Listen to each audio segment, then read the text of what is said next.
کہ ہم اپنے آقا مکی مدنی سرکار دو عالم کے تاجدار صلی اللہ علیہ وسلم کی محبت میں اس میلاد کو منائے سجائے رچائے ہوئے ہیں۔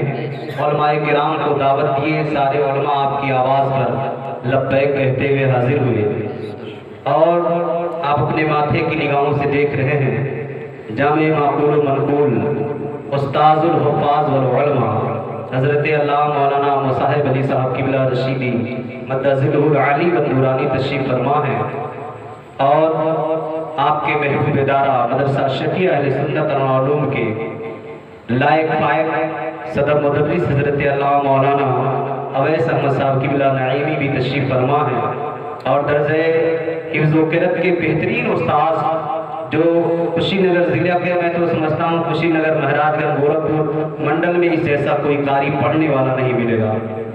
اللہ نے بہت بہترین آواز سے نوازا ہے، اللہ رب العزت ان کی آواز کو، ان کے انداز کو، ان کی عمر میں درازی عطا فرمائے۔ آمین آمین۔ محترم حضرات، ربیع الشریف کا پیارا پیارا مقدس مہینہ چل رہا ہے، جس کی 12 تاریخ میں ہمارے اور آپ کے آقا صلی اللہ علیہ وسلم رب کے محبوب اس خاکدان گیتی پہ تشریف لائے۔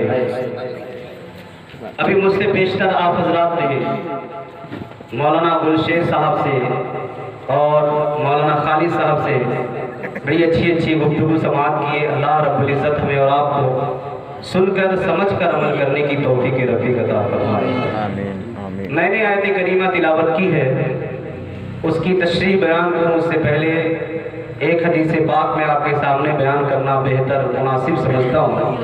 وہ یہ کہ آج کا دور ایسا دور آ گیا ہے، علماء جتنا بھی تقریر کر رہے ہیں متفق ہو جاؤ، ایک ہو جاؤ، نیک ہو جاؤ، ایک پلیٹ فارم پہ آ جاؤ۔ علماء اپنی باتیں کہہ دے رہے ہیں، اللہ اور اس کے رسول کا پیغام آپ کے سامنے سنا دے رہے ہیں، لیکن آج ہماری حالت یہ ہے کہ ہم سنتے تو ہیں لیکن عمل نہیں کرتے ہیں۔ آج ہم مسلمان طبقہ در طبقہ، گروہ در گروہ بڑھتے چلے جا رہے ہیں۔ آج حال یہ ہے کہ اگر کسی کے ہاں بیٹا پیدا ہو جائے تو خوشی کے مارے اتنا مگن ہو جاتا ہے کہ وہ لڈو نہیں، جلیبی نہیں، بلکہ چھینا اور رسگلہ لا کر اپنے دوست و احباب کو کھلاتا ہے۔ کیوں؟ کہ میرے ہاں بیٹا پیدا ہوا ہے، میرے ہاں بیٹا پیدا ہوا ہے۔ اللہ اکبر، غور کریں، کسی کی ہاں بیٹا پیدا ہو جائے تو اتنا خوش ہو رہا ہے کہ لوگوں کو رسگلے اور چھینے اور بہترین مٹھائی کھلا رہا ہے، لیکن جب نبی کریم صلی اللہ علیہ وسلم کی ولادت کی خوشی منائی جاتی ہے تو وہی لڈو اور پیڑا اور برفی کھلانے والا اپنے بیٹے کی خوشی تو منا رہا ہے، لیکن جب نبی کی ولادت کی خوشی منائی جاتی ہے تو گاؤں میں گھوم کر کہتا ہے یہ کس کتاب میں لکھا ہے، کہاں لکھا ہے، کس حدیث میں لکھا ہے کہ نبی کی جشن مناؤ، نبی کی میلاد کی خوشیاں مناؤ، محفل میلاد مناؤ، جلوس نکالو، جھنڈے لگاؤ۔ میں کہنا چاہتا ہوں نادان، جس بیٹے کی خوشی تو منا رہا ہے، اللہ کی قسم اگر وہ بیٹا تجھے ملا ہے تو اسی مصطفیٰ کے صدقے میں، مصطفیٰ کے صدقے میں اللہ نے بیٹا دیا ہے، کیونکہ اگر مصطفیٰ اس دھرتی میں نہ آتے نہ زمین ہوتی نہ آسمان ہوتا، کائنات کا وجود نہ ہوتا، دنیا کی کسی چیز کا وجود نہ ہوتا۔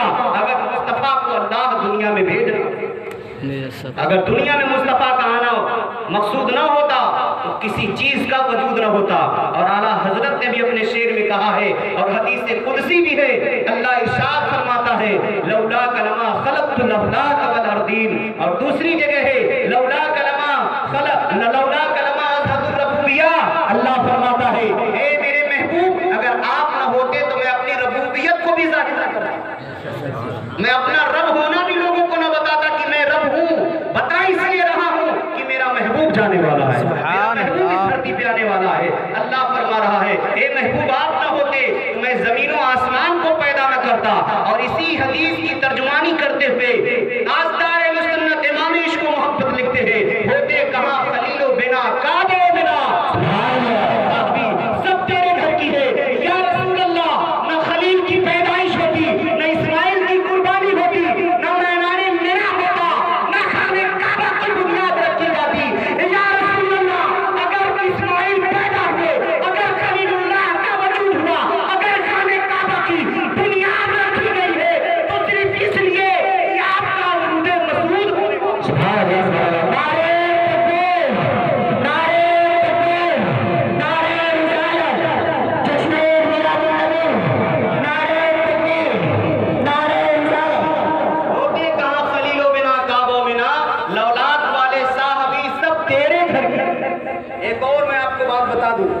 ایک خوب ہرا موٹا تازہ پیڑ ہو، خوب موٹا تازہ پیڑ ہو، اور اس پیڑ کی ایک ٹہنی کاٹ دیں آپ تو پیڑ پہ کوئی اثر نہیں پڑنے والا، پیڑ پر کوئی اثر نہیں پڑنے والا۔ ایک ٹہنی کاٹ دیجیے، دو ٹہنی کاٹ دیجیے، پیڑ اپنی جگہ موجود ہے، وہ پیڑ نہیں سوکھے گا جڑ سے، اب پیڑ پہ کوئی اثر نہیں پڑنے والا۔ تو جب تک ٹہنی کا تعلق پیڑ سے ہے تو ٹہنی بھی ہری بھری ہے، لیکن جہاں ٹہنی کو اس شاخ کو کاٹ دیں گے تو ٹہنی وہ شاخ سوکھ جائے گی، لیکن پیڑ اپنی جگہ پہ ہرا بھرا رہے گا، وہ درخت شاد رہے گا۔ لیکن اگر پیڑ کو جڑ سے کاٹ دیں گے تو پورا کا پورا پیڑ سوکھ جائے گا۔ دنیا اور آپ لوگ سبھی یہی کہیں گے کہ جتنی ڈالیاں سوکھ گئی ہیں بھلے ہی پیڑ میں ہے، اس کے جڑ کو کاٹ دیا گیا ہے۔ جب تک ٹہنیاں پیڑ سے ہیں اور پیڑ کے جڑ کو نہیں کاٹا گیا تو ٹہنیاں بھی ہری بھری ہیں، شاخ ہرے بھرے ہیں، وہ پیڑ بھی شاداب ہے، لیکن جب جڑ سے کاٹ دیا جائے گا تو پورے شاخ پوری ٹہنیاں سب سوکھ جائے گی، وہ پیڑ بھی سوکھ جائے گا۔ اب یہیں پہ میں آپ کو بتاؤں کہ جب پوری دنیا نبی کے نور سے بنی ہے، پوری دنیا نبی کے نور سے بنی ہے، تو دنیا کا کوئی خطہ اگر مٹ جائے تو نبی کے نور پر یا ان کے حیات پر کوئی اثر نہیں پڑنے والا، نبی کی زندگی پہ کوئی اثر نہیں پڑنے والا۔ لیکن اگر کوئی کہہ دے کہ معاذ اللہ مصطفیٰ مٹ گئے مر گئے تو کہنا پڑے گا دنیا کا وجود ہے تو سبحان اللہ، سبحان اللہ، بے شک دنیا کا وجود ہے تو مصطفیٰ ہے، زمین ہے تو مصطفیٰ ہے، آسمان ہے مصطفیٰ ہے، سورج ہے مصطفیٰ ہے، چاند ہے مصطفیٰ ہے، کیونکہ دنیا کا وجود مصطفیٰ کے صدقے میں ہوا۔ سبحان اللہ، سبحان اللہ، بے شک مصطفیٰ موجود ہے، دنیا ہے تو مصطفیٰ ہے۔ اسی لیے تو اعلیٰ حضرت عظیم البرکت مجدد دین و ملت امام عشق و محبت لکھتے ہیں، وہ جو نہ تھے تو کچھ نہ تھا، وہ جو نہ تھے تو کچھ نہ تھا، وہ جو نہ ہو تو کچھ نہ ہو، اجی جان ہے وہ جہان کی جان ہے تو جہان ہے، وہ جہان کی جان ہے تو جہان ہے۔ ایک ضمنی بات آ گئی اس لیے میں نے عرض کر دیا، میں بتانے یہ جا رہا تھا کہ اختلاف بڑھتے جا رہے ہیں، مسلمان طبقہ تدقہ بڑھتے چلا جا رہا ہے۔ کوئی کہتا ہے میں جشن نہیں مناؤں گا، کوئی کہتا ہے میں جھنڈا نہیں لگاؤں گا، یہ کہاں سے ثابت ہے؟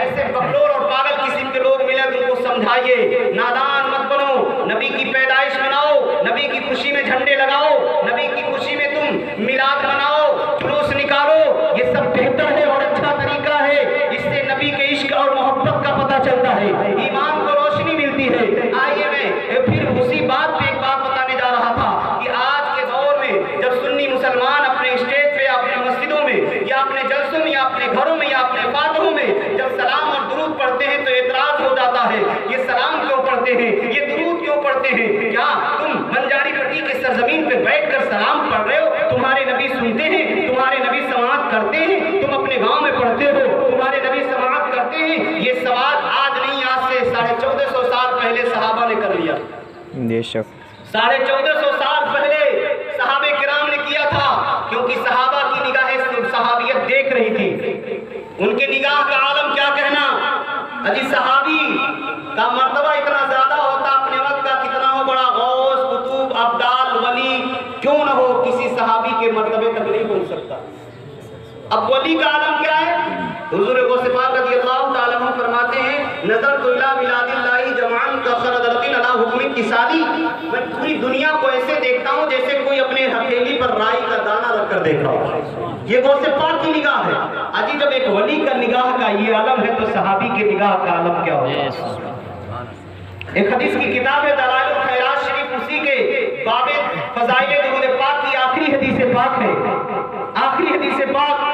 صحابہ پوچھتے ہیں یا رسول اللہ صلی اللہ علیہ وسلم، کوئی آپ کے پاس رہ کر درود و سلام پیش کرتا ہے، کوئی آپ کے پیٹھ پیچھے درود و سلام پیش کرتا ہے، کوئی اپنے گھر میں رہ کر پڑھتا ہے، مگر ان کے پوچھنے کا مطلب یہ تھا جو آپ کے پاس ہے، جو آپ کے پاس ہے اس کے درود و سلام کو تو آپ سنتے ہیں، لیکن جو پیٹھ پیچھے پڑھ رہا ہے، اپنے گھر میں رہ کر پڑھ رہا ہے، ان کی نگاہیں دیکھ رہی تھی اسلام پھیلے گا، پوری دنیا میں نبی پر درود اور سلام پیش کرنے والے ہوں گے، پوری دنیا سے نبی کی چاہت رکھنے والے ہوں گے، پوری دنیا سے نبی پر درود اور سلام پیش کیا جائے گا۔ تو صحابہ اس وقت نبی سے پوچھ رہے ہیں یا رسول اللہ، آپ درود کو سنتے ہیں کہ نہیں سنتے ہیں، آپ سلام کو سماعت کرتے ہیں کہ نہیں کرتے ہیں؟ اللہ اللہ، بڑا پیارا جواب دیا ہمارے اور آپ کے آقا صلی اللہ علیہ وسلم نے، فرماتے میرے صحابہ آپ پوچھ رہے ہو میں درود اور سلام کو سنتا ہوں کہ نہیں سنتا ہوں؟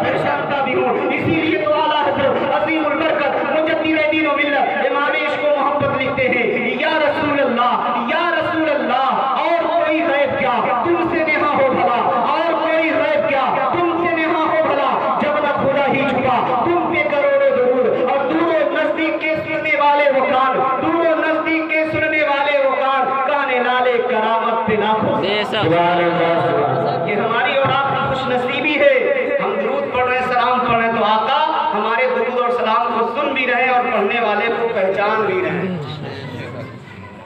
پہچان بھی رہے ہیں۔ ہماری اور آپ کی خوش نصیبی ہے، ہمیشہ نبی پر درود اور سلام پڑھتے رہیں۔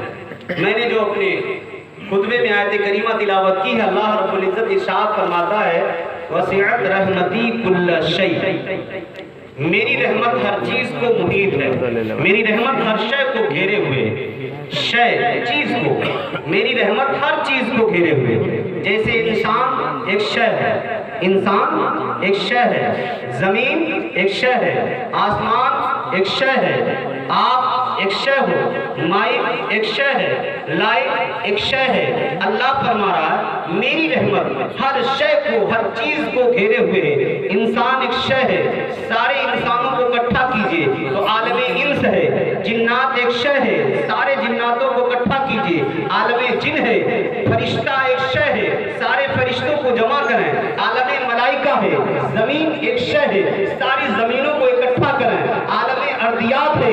آسمان ایک شے ہے، سارے آسمان کو جمع کریں، عالم سماوات ہے۔ اسی طرح عالم ناہوت ہے، عالم ناسوت ہے۔ پوری دنیا شے ہے، پوری دنیا عالم ہے۔ اب اللہ فرما رہا ہے میری رحمت سارے چیزوں کو گھیرے ہوئے ہے۔ اب وہ رحمت زمین کو بھی محیط ہے، وہ رحمت آسمان کو بھی گھیرے ہوئے ہے، وہ رحمت انسانوں کو بھی گھیرے ہوئے ہے، وہ رحمت جناتوں کو بھی گھیرے ہوئے ہے، وہ رحمت پوری دنیا کو، پوری کائنات کو اپنے گھیرے میں لیے ہوئے ہے۔ اب رب سے پوچھا جائے میرے پروردگار تو فرما رہا ہے تیری رحمت ہر چیز کو گھیرے ہوئے ہے، عالم انس ہو یا عالم جن ہو، عالم ارضیات ہو، عالم سماوات ہو، یا سورج ہو یا چاند ہو یا ستارے ہو یا ملائکہ ہو، عالم ناسوت ہو یا عالم ناہوت ہو، جو بھی ہو سارے عالم کو مولا تیری رحمت گھیرے ہوئے ہے۔ پھر تیری رحمت ہے کیا چیز، تیری رحمت ہے کیا چیز جو سب کو گھیرے ہوئے ہے، جو سب کو گھیرے ہوئے ہے؟ تو اللہ رب العزت ارشاد فرماتا ہے میری رحمت کو سمجھنا ہے، میری رحمت کو پڑھنا ہے۔ آؤ قرآن اٹھاؤ، اللہ ارشاد فرماتا ہے رحمت کو سمجھنا چاہتے ہو، رحمت کو دیکھنا چاہتے ہو، میری رحمت ہے کیا جو کائنات کے ہر چیز کو گھیرے ہوئے ہے؟ تو صاف لفظوں میں ارشاد فرما رہا ہے وما ارسلناک الا رحمۃ للعالمین، رحمت کوئی اور نہیں ہے بلکہ جو پوری کائنات کو گھیرے ہوئے ہے وہ میرے مصطفیٰ جان رحمت ہے۔ سبحان اللہ سبحان اللہ، اللہ نے اپنے محبوب کو پوری کائنات کے لیے رحمت بنا کر بھیج دیا ہے۔ اب دیکھیے رحمت پہلے ہوگی تب زمین بعد میں۔ جیسے کہ میں آپ کو ایک بہترین بات سمجھاؤں، رحمت اس کا مادہ کیا ہے؟ رحم ہے، 3 حرفوں کا مجموعہ ہے، ایک ہے را، ایک ہے ہا، ایک ہے میم، رحم 3 لفظوں کا، 3 حرفوں کا مجموعہ ہے رحم۔ اور رحم کہتے کس کو ہے؟ جس میں بچہ پرورش پاتا ہے، کوکھ کے اندر، کوکھ جس کو رحم کہتے ہیں، جہاں نطفہ قرار پاتا ہے، جہاں نطفہ قرار پاتا ہے، مرد کا نطفہ جہاں پہ جا کے قرار پایا، یا کسی جانور کا نطفہ جہاں قرار پاتا ہے، اسی کو رحم کہتے ہیں۔ ہم اور آپ اپنے زبان میں کہتے ہیں رحم مادر، رحم مادر ہم کہتے ہیں، جہاں نطفہ قرار پا رہا ہے اسی کو رحم کہا جاتا ہے۔ آپ کے لفظوں میں جسے بچہ دانی کہا جاتا ہے، اب وہاں پہ نطفہ قرار پاتا ہے، رحم کا پایا جانا پہلے ضروری ہے، تب جا کر کے وہاں نطفہ قرار پائے گا، پھر وہی نطفہ خون کی شکل اختیار کرے گا، وہی خون لتھڑا بنے گا، پھر اس میں ہڈیاں بنتی ہیں، پھر اس میں ایک اللہ جسم بناتا ہے۔ پہلے رحم کا ہونا ضروری ہے، بعد میں نطفہ ہے، بعد میں لتھڑا ہے، بعد میں جسم ہے، بعد میں ہڈیاں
نظامی آپ بڑی اچھی اچھی تقریر کر لیتے ہو، کہتے ہو کہ رحمت سب کو عام ہے، رحمت سب کو ملتی ہے، لیکن آپ بتاؤ اسی مکے کے اندر ابو جہل ہے، وہ نبی کی رحمت سے دور کیوں ہو گیا؟ اسی مکے کے اندر شیبہ ہے، وہ نبی کی رحمت سے دور کیوں ہو گیا؟ اسی مکے کے اندر بہت سے ایسے اسلام کے دشمن ہیں جو رحمت سے دور ہو گئے۔ میں نے کہا اس کو سمجھنا ہے تو چلیے علامہ مصاحب علی صاحب کے پاس چلتے ہیں۔ ہم ان کے پاس آئے، اچانک زور کی بارش ہونے لگی، جب زور کی بارش ہونے لگی ہم آ کر کے مسجد میں ٹھہر گئے، علامہ مصاحب علی سے ملاقات ہوئی، اور جب بارش ختم ہوئی ہم باہر نکلے، اور جب باہر نکلے بات ہونے لگی، بارش بڑا جھماجھم ہوئی ہے، بہت تیز بارش ہوئی ہے، علامہ مصاحب علی صاحب سے بات ہوتے جا رہی ہے، تب تک میں نے دیکھا مسجد کے مدرسے کے پنڈال میں اس آنگن میں کچھ پانی جمع ہے۔ ہم نے کہا حضرت بارش ہوئی پانی جمع ہو گیا؟ کہا ہاں بارش ہوئی ہے۔ مدرسے سے باہر نکلے، نالیوں میں دیکھا پانی بھرا ہوا ہے، اور آگے گئے دیکھے بہت بڑا گڈھا ہے اس میں بھی پانی بھرا ہوا ہے، اور آگے بڑھے دیکھے ایک تالاب ہے، پورا کا پورا تالاب بھرا ہوا ہے۔ اب آگے بڑھتے گئے دیکھتے ہیں اس تالاب سے بڑا تالاب ہے، اس میں اور زیادہ پانی ہے، اور آگے بڑھے چلتے چلتے پہاڑ کے قریب پہنچ گئے۔ میں نے دیکھا پہاڑ کے اوپر بارش ہر جگہ برابر ہوئی ہے، لیکن پہاڑ کے اوپر ایک بھی قطرہ نہیں ہے، ایک بھی قطرہ جمع نہیں ہے۔ میں نے علامہ مصاحب علی صاحب سے کہا حضرت یہ کیا معاملہ ہے؟ مدرسے کے گراؤنڈ میں پانی جمع ہے، نالی میں پانی جمع ہے، گڈھے میں پانی جمع ہے، اور تالاب میں پانی جمع ہے، لیکن یہاں پہاڑ میں ایک قطرہ بھی پانی نہیں ٹھہرا ہے، یہ معاملہ کیا ہے؟ کہیں زیادہ پانی ہے، کہیں کم پانی ہے، کہیں پانی ہی پانی ہے۔ کہا مولانا شکیل اختر نظامی یہ کیپیسٹی کی بات ہے، یہ کیپیسٹی کی بات ہے جس کے اندر جتنی کیپیسٹی ہے اتنا اپنے اندر پانی لے لیا۔ انہوں نے کہا دیکھیے مدرسے کے گراؤنڈ کے اندر جتنی کیپیسٹی ہے، جتنا اس کے اندر طاقت ہے اتنا پانی اس نے لے لیا، نالی میں جتنی وسعت ہے اس نے پانی لے لیا، گڈھے میں جتنی کیپیسٹی ہے اتنا پانی لے لیا، اس سے زیادہ وسعت تالاب کے اندر ہے، تالاب نے اس سے زیادہ پانی لے لیا، اس سے زیادہ طاقت سمندر کے اندر ہے، اس نے اور زیادہ پانی لے لیا۔ بارش تو سب برابر ہوئی ہے، لیکن جس کے اندر جتنی کیپیسٹی رہی، جس کے اندر جتنی طاقت رہی اتنا پانی اپنے اندر لے لیا ہے، لیکن پہاڑ پہ پانی کیوں نہیں؟ تو حضرت نے کہا اس لیے بارش تو برابر ہو رہی تھی، پہاڑ اکڑ گیا، پہاڑ اکڑ گیا، جو اکڑتا ہے وہ رحمت نہیں پاتا، جو اکڑتا ہے وہ رحمت نہیں پاتا۔ رحمت کی بارش تو ہو رہی ہے، اب جس کے اندر جتنی طاقت ہے وہ پانی لیتا رہا۔ ہم نے کہا بس معاملہ سمجھ میں آ گیا ہے، ابو جہل کیوں دور رہا، عتبہ کیوں دور رہا، ابو لہب کیوں دور رہا؟ مصطفیٰ کی رحمت کی بارش تو ہو رہی تھی، صدیق اکبر بھی لے رہے ہیں، عمر بھی لے رہے ہیں، عثمان بھی لے رہے ہیں، علی بھی لے رہے ہیں، بلال بھی لے رہے ہیں، صحابہ لے رہے ہیں، لیکن ابو جہل اکڑ گیا، ابو لہب اکڑ گیا۔ اجی جس کے اندر جتنی کیپیسٹی رہی صدیق اکبر نے لیا تو صداقت کے شہنشاہ بن گئے، عمر نے لیا عدالت کے شہنشاہ بن گئے، عثمان نے لیا شجاعت کے شہنشاہ بن گئے، علی نے لیا عدالت شجاعت کے شہنشاہ بن گئے، بلال نے لیا امامت کے شہنشاہ بن گئے۔ جس کے اندر جیسی کیپیسٹی ہے وہ لیتے جا رہا ہے۔ ابو جہل اکڑا تو جاہلوں کا پایا۔ سبحان اللہ، سبحان اللہ۔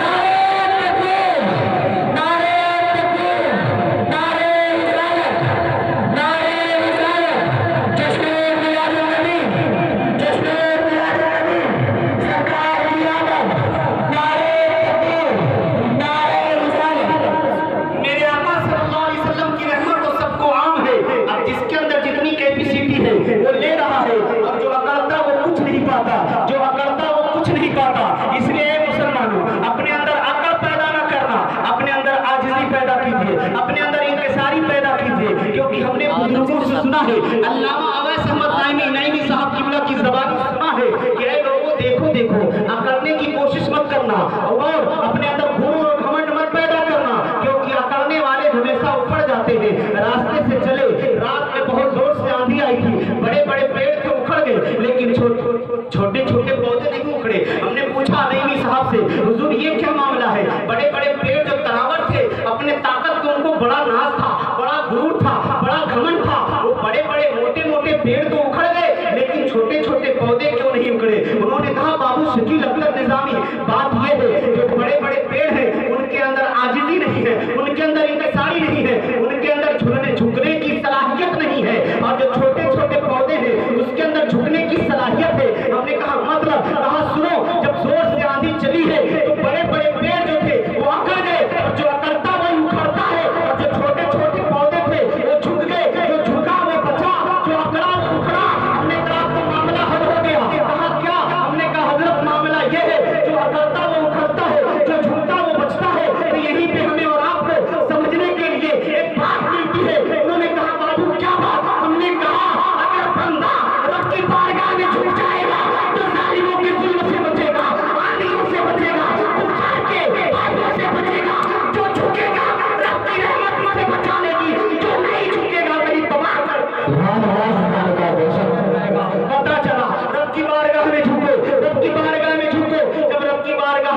گے تو رب کی رحمت ہمیں ملے گی، اللہ کے انعام و اکرامات ہمیں ملیں گے۔ اور یہ بات سمجھ لیجئے، ہمارے بڑے بڑے علماء مسائل بیان کرتے ہیں کہ اے لوگوں جب مسجد میں جھاڑو لگایا کرو تو جو جھاڑو میں جو کوڑا کرکٹ نکلے اسے گندی جگہ پہ مت پھینکا کرو، مسجد کے کوڑے کو گندی جگہ پہ مت پھینکو، کیونکہ وہ مبارک ہو چکے ہیں، وہ کوڑے مسجد کے کوڑے ہیں، ان کا بھی کو احترام کیا جائے، ان کو گندی جگہ میں گندے نالی مت پھینکو، کسی صاف شفاف اچھے جگہ پہ اس کوڑے کو پھینکو۔ کیوں؟ اس لیے کہ وہ مسجد کے کوڑے ہیں، وہ مسجد کی دھول ہے، وہ مسجد کے ذرات ہے۔ اب مجھے کہنے دیں مسلمانوں، جب کوڑوں کا عالم یہ ہو گیا، اگر ذرے مسجد کے اندر پہنچ گئے، کوڑے مسجد کے اندر ہے تو ان کا مقام بڑھ گیا، کسی گندگی میں نہ پھینکو۔ تو جو بندہ اپنی پیشانی کو رب کی بارگاہ میں جھکا دے گا، کیا اللہ اسے کسی گندگی میں جانے دے گا؟ کیا اللہ اسے دوزخ میں جانے دے گا؟ کیا اللہ اسے جہنم میں جانے دے گا؟ قطعی نہیں۔ اس لیے اپنی پیشانی کو اپنے رب کی بارگاہ میں جھکائیے۔ رب کی رحمت، مصطفیٰ جائے رحمت صلی اللہ علیہ وسلم کی رحمت تو سب کے لیے عام ہے، لیکن افسوس ہوتا ہے رحمت کا پیغام پوری دنیا کے لیے رحمت بن کر آ رہے ہیں، اور ہمارا حال یہ ہے ہم تھوڑی تھوڑی باتوں کے لیے ایک دوسرے کے جان کے دشمن ہو جا رہے ہیں، مال کے دشمن ہو جا رہے ہیں، اولاد کے دشمن ہو جا رہے ہیں۔ ہمارے پیغمبر تو پوری دنیا کے لیے رحمت بن کر آ رہے ہیں، ہم اسی رحم والے پیغمبر کے ماننے والے، چاہنے والے، ان کا کلمہ پڑھنے والے ہیں، ان سے پیار کرنے والے ہیں، اور ہم ان کے طریقے کو نہ اپنائیں، ان کی سنتوں کو نہ اپنائیں، ان کے نقش قدم پر نہ چلیں، تو پھر ہم سے بڑا بدنصیب کوئی نہیں ہوگا، ہم سے بڑا بدبخت کوئی نہیں ہوگا۔ ہم اپنے پیغمبر کے نقش قدم کو اپنائیں، پھر اور آگے بڑھیں۔ اب حضرت ابوبکر صدیق نے جتنی ان کے اندر طاقت تھی، انہوں نے نبی کو نور سمجھا، انہوں نے نبی کو نور سمجھا، اور جتنا سمجھا اسی اعتبار سے آقا سے رحمت ان کو ملی، عمر کو اسی اعتبار سے ملی، عثمان کو اسی اعتبار سے ملی، حضرت علی کو اسی اعتبار سے ملی۔ اب دیکھو مسلمانوں، جس نے جتنا نور دیا اور نور لیتا رہا، رحمت لیتا رہا، وہ اپنے اپنے وقت کے سب سے اعلیٰ سے اعلیٰ ہوتے چلے گئے۔ یہ پتہ آج نہیں، یہ قیامت کے دن پتہ چلے گا۔ ہم اور آپ اپنے آقا کو نور مانتے ہیں، ان کی رحمت کو تسلیم کرتے ہیں، تب قیامت کے دن جب ہم مسلمان نبی کے نور صلی اللہ علیہ وسلم، نبی کے نور کو نور سمجھ کر کے اور نبی کے نور سے اپنے آپ کو منور کر کے جب میدان محشر میں ہوں گے تو دنیا دیکھے گی، اہل محشر دیکھیں گے یہ کون لوگ ہیں، پتہ چلے گا یہ وہی لوگ ہیں جو اللہ کے محبوب کو نور مانتے تھے اور نور کا صدقہ لیتے تھے، نور کی قسمیں کھاتے تھے اور نور کے سائے میں اپنی زندگی گزارتے تھے، یہ وہی نور والے ہیں۔ قرآن پاک میں اللہ ارشاد فرماتا ہے، یوم یقول المنافقون والمنافقات للذین انظروا نقتبس من نورکم للذین آمنوا انظرنا نقتبس من نورکم۔ اللہ رب العزت ارشاد فرماتا ہے، یوم یقول المنافقون، جس دن منافق اور منافقات یعنی منافق مرد اور منافق عورتیں سب کے سب کہیں گے، اس سے للذین آمنوا، ان لوگوں سے جو ایمان لائے، ہم سے اور آپ سے، علماء سے، فقہاء سے، محدثین سے، مفسرین سے، سنی علماء سے، سنی لوگوں سے کیا کہیں گے منافق؟ یہی کہیں گے انظرنا، ہمارے طرف دیکھو، ہمارے طرف دیکھو، کیوں؟ نقتبس من نورکم، تاکہ ہم تمہارے نور سے کچھ نور لے لیں۔ میدان قیامت میں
اپنے نور سے. آخر وجہ کیا ہے؟ پہلے زمین کو بنا دیا ہوتا, پہلے آسمان کو بنا دیا ہوتا, جیسے کہ آج ہم نے اس جلسے کو سجایا, اس محفل کو سجایا, تو پہلے سے اعلان بھی ہو گیا کہ ہاں ہمارے ہاں جلسہ ہونے والا, پروگرام ہونے والا ہے. لوگوں نے پوچھا کون کون آ رہے ہیں, تب آپ نے گنتی سے لگا دیا, جامع منقول و منقول, حضرت علامہ صاحب علی صاحب, حضرت علامہ عبید صاحب, حضرت علامہ شکیل صاحب, فلاں صاحب آ رہے ہیں. اور پہلے سے سب کچھ اعلان ہوتا چلا گیا. اس کے لیے پہلے کیا ہوا, تاریخ جب آ گئی تو آپ نے پنڈال کا پہلے انتظام کیا, تخت کا پہلے انتظام کیا, مائک کا پہلے انتظام کیا, لائٹ کا پہلے انتظام کیا. اب ایک بار کی سارے علماء کو کرسی پہ نہیں بٹھا دیے ہیں, بلکہ علماء آ تو گئے ہیں. اعلان ہو رہا ہے, فلاں عالم صاحب آ گئے, فلاں قاری صاحب آ گئے, فلاں نعت خواں صاحب آ گئے. اب پہلے باری آئی فلاں صاحب کی, وہ بولے کہہ کر گئے, میرے بعد اچھے خطیب آنے والے ہیں. وہ آئے, اس کے بعد دوسرے خطیب آئے, میرے بعد آنے والے ہیں. پھر وہ آئے, وہ گئے, میرے بعد آنے والے ہیں. سب سے آخری میں نمبر آیا علامہ اویس احمد نعیمی صاحب کا. اب اعلان کرنے والے اعلان کر رہے ہیں, سب سے آخری خطیب فلاں ہوں گے, ان کے بعد کوئی خطیب نہیں ہوگا, ان کے بعد کوئی خطیب نہیں ہوگا. اسی طرح اے لوگوں سنو, اللہ کو اپنے محبوب کو دنیا میں بھیجنا تھا تو زمین کا فرش پہلے بچھایا, آسمان کا سامیانہ پہلے لگایا, سورج کی روشنی پہلے, چاند کی روشنی پہلے, ستاروں کی روشنی پہلے, ہواؤں کو پہلے, آگ کو پہلے, پانی کو پہلے, عناصر ہوا کو پہلے پیدا کیا. کیوں کہ کنکمے لگا دیے, یہ روشنی کا انتظام ہوا. اے آدم پہلے آپ جاؤ, اے آدم آپ جاؤ, اعلان کرو میرا محبوب آنے والا ہے. آدم آئے, اعلان کیے, اے شیش تم جاؤ, میرا محبوب آنے والا ہے. شیش آئے, اعلان کر کے چلے گئے. اے نوح تم جاؤ, نوح آئے, اعلان کر رہے ہیں رب کا محبوب آنے والا ہے. اے سلیمان تم جاؤ, سلیمان آئے, اعلان کیے. اے خلیل اللہ آپ جاؤ, آئے, اعلان کیے. اے اسماعیل ذبیح اللہ آپ جاؤ, آئے, اعلان کیے. اے ایوب آپ جاؤ, آئے, اعلان کیے. اے موسیٰ آپ جاؤ, موسیٰ آئے, اعلان کیے, چلے گئے. اے عیسیٰ آپ جاؤ, آپ جاؤ. حضرت موسیٰ علیہ السلام کے بعد عیسیٰ علیہ السلام آئے, اور جو بھی آ رہے ہیں اسی پیغمبر کی بشارت دے رہے ہیں, اسی پیغمبر کی بشارت دے رہے ہیں. قرآن میں اللہ ارشاد فرما رہا ہے, وَإِذْ قَالَ عِيسَى ابْنُ مَرْيَمَ يَا بَنِي إِسْرَائِيلَ إِنِّي رَسُولُ اللَّهِ إِلَيْكُمْ مُصَدِّقًا لِمَا بَيْنَ يَدَيَّ مِنَ التَّوْرَاةِ وَمُبَشِّرًا بِرَسُولٍ. حضرت عیسیٰ علیہ السلام نے کہا, اے بنی اسرائیل میں تصدیق کرنے والا بھی ہوں. جب کہا حضرت عیسیٰ علیہ السلام نے, میں تصدیق بھی کرنے والا ہوں جو تمہارے پاس ہے. وَمُبَشِّرًا بِرَسُولٍ يَأْتِي مِن بَعْدِي اسْمُهُ أَحْمَدُ. اور عیسیٰ علیہ السلام یہ بھی کہہ رہے ہیں اور بشارت بھی دے رہا ہوں کہ ایک نبی آنے والا ہے جس کا نام احمد ہوگا, جس کا نام احمد ہوگا. تو یہ بشارت بھی دے رہے ہیں. اب عیسیٰ علیہ السلام آ کر بشارت دے رہے ہیں, ایک نبی آنے والا ہے. اور جب وہ محبوب آیا ہے, وہ محبوب آیا ہے, کب آیا ہے؟ جب عیسیٰ علیہ السلام اور ہمارے نبی کے درمیان 570 سال کا زمانہ گزرا ہے, جس کو زمانے فطرت کہا جاتا ہے. اس زمانے میں آیا ہے جس زمانے میں بیچ میں کوئی نبی نہیں آیا, بیچ میں کوئی نبی نہیں آیا. چاروں طرف تاریکی پھیلی ہے, چاروں طرف بیماری پھیلی ہے, چاروں طرف دشمنیاں پھیلی ہے. کہیں بچیوں کو دفن کیا جا رہا ہے, کہیں غریبوں کو مارا جا رہا ہے, کہیں چھوٹوں پہ ظلم ہو رہا ہے, کہیں بدواؤں پہ ظلم ہو رہا ہے, کہیں نوکروں پہ ظلم ہو رہا ہے. آپ اندازہ لگاؤ, یہ جو 570 سال کا زمانہ گزرا ہے, اس زمانے میں گناہوں نے بالکل اپنا ایک گناہ بالکل اپنے شباب پر ہے, بدکاریاں اپنے شباب پر ہے, شراب نوشی اپنے شباب پر ہے, ہر گناہ اپنے شباب پر ہے. بھیانک گناہ ہو رہے ہیں. اسی ہندوستان کی سرزمین پر اگر کسی عورت کا پتی مر جاتا تھا تو اس عورت کو اپنے پتی کے چتا کے ساتھ جلنے کے لیے مجبور کیا جاتا تھا, جسے ستی پرتھا کہا جاتا ہے. آپ بھی کتابوں میں, اتہاسوں میں پڑھے ہوگے کہ اسی ہندوستان پہ عورتوں کو ان کے پتیوں کے چتاؤں کے ساتھ جلانے کے لیے مجبور کیا جاتا تھا. ہندوستان کی سرزمین پہ یہ اتیاچار, عربستان پہ زندہ بچیوں کو دفن کر دیا جاتا تھا. اور مصر کی سرزمین پہ اللہ اکبر, وہاں تو حال یہ تھا, اگر کوئی بادشاہ مرتا تھا تو زمین کے اندر سرنگ کھودی جاتی تھی, اس کے اندر محل بنایا جاتا تھا. اور جس طرح دنیا میں بادشاہ کے نوکر اور دیگر ہوتے ہیں, خدمتگار سب اکٹھے رہتے ہیں, کھانا یہ کھلائے, پانی یہ پلائے, ہاتھ یہ دھلائے, کپڑا یہ پہنائے, نہلائے, یہ بستر لگائے, یہ اٹھائے, یہ چپل پہنائے. اس طرح سے جو بادشاہ کے نوکر اور خدام ہوتے ہیں, تو اس زمانے کے لوگ یہ سوچتے تھے جب بادشاہ مر جائے گا تو مرنے کے بعد بھی اسی نوکروں کی ضرورت پڑے گی, خادموں کی ضرورت پڑے گی, خدام کی ضرورت پڑے گی, نوکروں کی ضرورت پڑے گی. تو قبر کو زمین کھودتے تھے, اس کے اندر سرنگ بناتے تھے,